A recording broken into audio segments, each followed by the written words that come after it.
कि हमें अपनी ताकत 2027 में बनानी है। ये बात आपके कानों में हर समय गूंजनी चाहिए। मिशन 2027 पर भीम आर्मी चीफ और आजाद समाज पार्टी के राष्ट्रीय अध्यक्ष सांसद चंद्रशेखर आजाद जुट गए हैं। चंद्रशेखर आजाद रविवार को आगरा में आयोजित प्रबुद्ध सम्मेलन को इस दौरान संबोधित किया। इस दौरान कार्यकर्ताओं में जोश भरा। सुरसदन में आयोजित सम्मेलन में उन्होंने कहा कि बहुजन समाज 2012 से सत्ता से बाहर है। 2027 के चुनाव में ज्यादा दिन नहीं है, इसलिए कार्यकर्ताओं को अभी से जुट जाना चाहिए। अभी तो एक ही साल हुआ है। याद रखना, इन 5 साल के पूरे होने से पहले आपकी जिंदगी में रोशनी लाने का इंतजाम हम सब लोग करेंगे। मेरी बात को मैं आपको विश्वास दिला कहता हूं, जब तक हम लोग बाबा साहब के रास्ते पे नहीं चलेंगे, यानी कि शिक्षित नहीं बनेंगे, संगठित नहीं होंगे और संघर्ष नहीं करेंगे, तब तक कुछ भी बदलने वाला नहीं है।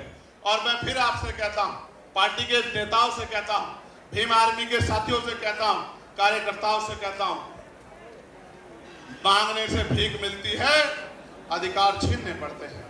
अगर छीनना चाहते हो अधिकार, तो जिस तरह से पेट पालने के लिए 8 घंटे काम करते हो, रोज पार्टी को आगे बढ़ाने के लिए भी 2 घंटे 1 घंटा काम करो। क्योंकि अब पूरा देश खड़ा था, लेकिन सरकार के लोगों ने यहां भी मुस्लिम भाइयों को पीटने का, परेशान करने का काम किया। और ये बेचारे उन नेताओं की तरफ देखते हैं जिनको आगे बढ़ाते आए, ताकत देते आए, कुर्सी बिठाते आए, और वो नेता ये उनकी तरफ देखते हैं और वो दूसरी तरफ देखते हैं। उनको पता है कि ये कहीं जाने वाले नहीं हैं, ये पीठ छिद कभी हमारे पास ही आएंगे, तो इनकी आवाज उठाने का कोई मतलब नहीं मानता। मैं इनको कहना चाहता हूं, थोड़ी सी हिम्मत जुटा लो, मन पक्का कर लो। एक मौका चंद्रशेखर आजाद को दो, अगर दोबारा किसी नेता की जरूरत पड़ जाए तब फिर मुझे कहना। पिछले कुछ दिनों में अपराध की बाढ़ आ गई है। आगरा में भी सुन रहा हूं, जो आगरा हमारा किला था, वहां भी बारात रोकी जा रही है। दिल में बड़ी तकलीफ थी, कार्यकर्ताओं पे हमला हो रहा है, कार्यकर्ताओं पे झूठे मुकदमे लगाए जा रहे हैं। दिल में तकलीफ थी, हर दिन इंतजार कर रहा था कि आगरा का दिन कब आएगा, आगरा का दिन कब आएगा। आज आगरा का दिन आया है। आगरा का दिन तो आ गया, आजाद समाज पार्टी का दिन आएगा नहीं आएगा ये भी मुझे बता दो। अच्छा आप बताओ।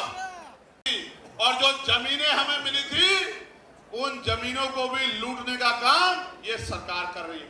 तो इस सरकार का जाना जरूरी है नहीं जरूरी है, बताओ।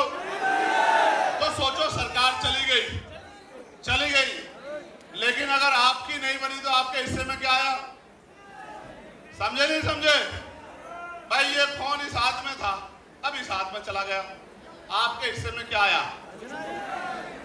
आप बीच में खड़े हो जाओ दीवार बन के कि ये ताकत इधर से जाएगी तो हमारे पास आएगी, इस बात को दीवार बन के खड़े हो जाओ।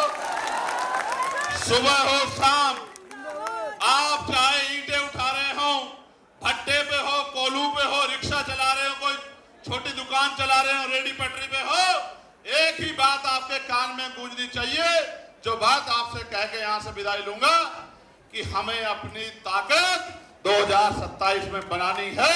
ये बात आपके कानों में हर समय गूंजनी चाहिए। सम्मेलन को संबोधित करने के बाद मीडिया से बात करते हुए ऑपरेशन सिंदूर का जिक्र कर पीएम मोदी पर ताना भी मार गए। साथ ही ग्वालियर हाईकोर्ट में अंबेडकर की मूर्ति नहीं लगाने पर भी तंज कसा। तेजी से आजाद समाज पार्टी का संगठन उत्तर प्रदेश में विधानसभाओं तक, ब्लॉक तक, गांव तक, बूथ तक लगातार हमारी पार्टी और हमारे पार्टी के जो सहयोगी संगठन हैं वो लगातार कोशिश कर रहे हैं और लगातार प्रयास कर रहे हैं। लगभग सभी विधानसभाओं में 70, 80% हमारा संगठन बन चुका है। अब उस संगठन को, क्योंकि त्रिस्तरीय पंचायत चुनाव आ रहे हैं, उसको और सक्रिय करके भाईचारा कमेटियां बना के प्रबुद्ध सम्मेलन के जरिए सत्ता की भूख, क्योंकि जिन पे पावर होती है उन्हीं का आत्मसम्मान भी सुरक्षित रहता है, उन्हीं को अवसर भी मिलते हैं।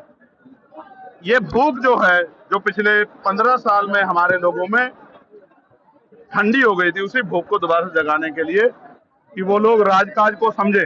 जब राजकाज होगा तभी तरक्की होगी, तभी अन्याय रुकेगा, तभी शिक्षा मिलेगी, तभी अच्छा इलाज मिलेगा, तभी रोजगार मिलेगा, तभी जमीनें मिलेगी, तभी इंडस्ट्रियल एरिया लगेंगे। ये बात समझाने के लिए हम लोग हर मंडल समीक्षा कर रहे हैं। आज आगरा में ये समीक्षा हुई है। शाम के समय फिर एक बार पार्टी के वरिष्ठ नेता और क्षेत्र के बुद्धिजीवी लोगों के साथ, व्यापारियों के साथ एक चर्चा होगी।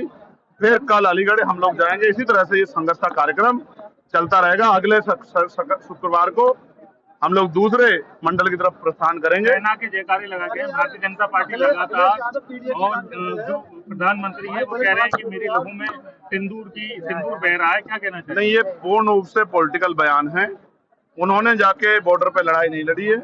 जितने जवान शहीद हुए, मैं उनके परिवारों के लिए संवेदना प्रकट करता हूँ। और मैंने सरकार से मांग की थी कि उनको 1-1 करोड़ रुपए का मुआवजा मिलना चाहिए। प्लस जो जिनकी जान गई है, जो भारतीय नागरिक थे, उनको भी 1-1 करोड़ रुपए का मुआवजा मिलना चाहिए। मांग मैंने उठाई थी। तो मैं भारतीय सेना के जिंदाबाद के नारे इसलिए लगा रहा हूँ कि भारतीय सेना ही है जिसकी वजह से हम लोग चैन से पढ़ के घर में जी करनी चाहिए। लोकतंत्र है, सबको अपनी बात रखने का अधिकार है। हम कमजोर वर्गों का नारा जो बहुजन समाज के लिए है, SC, ST, OBC और माइनॉरिटी के लोगों के लिए है, जो पिछले 40-45 साल से हमारे महापुरुषों ने संघर्ष करके जो भाईचारे के बीज तैयार किए हैं, उन्हीं को मजबूत करने का काम हम लोग कर रहे हैं। मैं नारों पे नहीं जाता। नारे तो मोदी जी भी अच्छे लगाते हैं, नारे तो अन्य पार्टी भी अच्छा लगाती है, लेकिन क्या उसका फायदा जनता को मिलता है?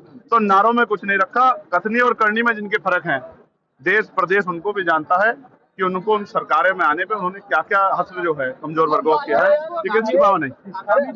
अभी त्रिस्तरीय पंचायत चुनाव में आप देख लेना, आजाद समाज पार्टी उत्तर प्रदेश का सबसे बड़ा दल बन के सामने आएगा। इस बात को मेरी आप याद रखना, क्योंकि बेमार में आजाद समाज पार्टी के साथियों ने, ये तो लोग चुनाव में निकलते हैं 24 घंटे 7 दिन वो समाज की सेवा के लिए, बहन बेटियों के सम्मान के लिए, नौजवानों किसानों के रोजगार और उनके समस्याओं के हल के लिए सड़कों पर रहते हैं। इसलिए जनता का विश्वास आजाद समाज पार्टी के साथ बढ़ रहा है। बाकी दलों को उन्होंने आजमा के देख लिया है, और अगर वो दल अच्छे होते तो उनकी सरकारें क्यों बदलती? आप सोचो, जिनकी सरकारें बदली हैं तो जनता ने तो बदला, इसलिए तो बदला कि उन्होंने अच्छा काम नहीं किया, तो उनको काहे को मौका देना? तो अब वो आजाद समाज पार्टी को मौका देंगे और धीरे धीरे ये जनाधार बहुत तेजी से बढ़ रहा है। ग्वालियर हाई कोर्ट में जो मूर्ति नहीं लगी है, ये इस बात का प्रमाण है कि बाबा साहब अम्बेडकर जो संविधान निर्माता हैं, जो पहले जो कानून मंत्री थे, आज भी उनके विचारों से कितनी नफरत जो है इस यहाँ देश में है। ऐसे लोगों को अपनी कुंठित मानसिकता को बदलना चाहिए और समता समानता की बात करनी चाहिए। ये जनता देख रही है, ऐसे लोगों को जनता देख रही है, उनको चिन्हित कर रही है, उनकी पार्टियों को भी चिन्हित कर रही है, और आने वाले चुनाव में उनको सबक भी सिखाएंगे। गरीबों बहन बेटियों पर रेप हो रहा है, हत्या हो रही है, और सरकार के नेता और मुख्यमंत्री चैन से बढ़ के सो रहे हैं। इससे बड़ी नालायकी क्या होगी? अपने लोगों को मरने के लिए नहीं छोड़ा जाता, इसलिए SC, ST, OBC और मुस्लिम भाईचारा, सिख भाईचारा, जैन भाईचारा, ईसाई भाईचारा, सबको, इनको सबको साथ लेके चलने का काम आजाद समाज पार्टी करेगी।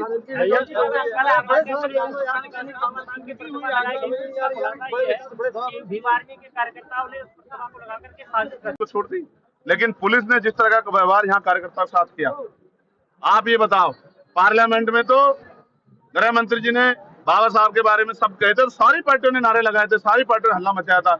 इवन गृह मंत्री जी ने बाद में कहा कि हम तो उनका बड़ा सम्मान करते हैं, सारी पार्टियों ने कहा सम्मान करते हैं। यहाँ बाबा साहब के जो टैल लगी हुई थी उस पर जिस तरह का अपमान किया गया, आगरा में वो ग्वालियर में जो अपमान किया गया, उस पर दल क्यों चुप है?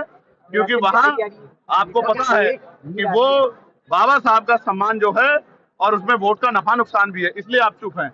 मैं फिर कहता हूँ, कोई भी षड्यंत्र नहीं चलेगा। बाबा साहब का अपमान करने वाले लोगों पे कार्रवाई करनी पड़ेगी, और जिन पुलिसकर्मियों ने इन गरीब कमजोरों की आवाज पे लाते चलाने का, थप्पड़ चलाने का काम किया, उन पे कार्रवाई करनी पड़ेगी, वरना बहुत जल्द, यहाँ नहीं करेंगे आगरा में, लखनऊ में एक बड़ा प्रदर्शन करके सरकार को घेरने का काम करेंगे। आने दीजिए, विधानसभा जब सत्र चलेगा तब हम बताएंगे इस आत्मसम्मान की लड़ाई कैसे लड़ी जाती है, गरीबों के, किसानों की लड़ाई कैसे लड़ी जाती है।